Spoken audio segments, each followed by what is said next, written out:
अमजद इस्लाम अमजद उर्दू के मशहूर शायर, अदीब और ड्रामा नगार थे।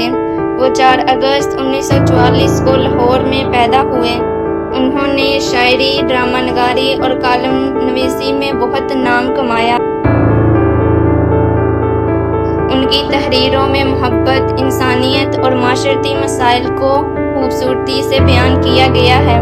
उनका मशहूर ड्रामा वारिस है। उन्हें अपनी अदबी खिदमात पर कई कौमी एजाज़ात भी मिले।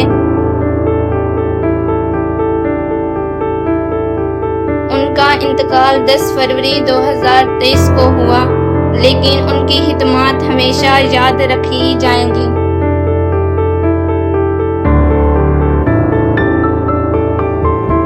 आके रुकने थे रास्ते, कहाँ मोड़ था उसे भूल जा। वो जो मिल गया उसे याद रख, जो नहीं मिला उसे भूल जा।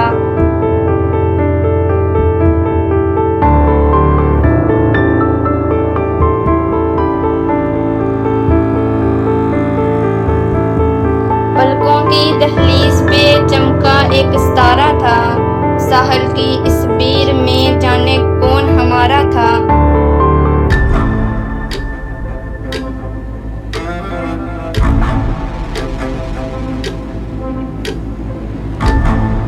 हजार हुई जाती है शोहरत हमको, उससे मिलने की भी मिलती नहीं फुर्सत हमको।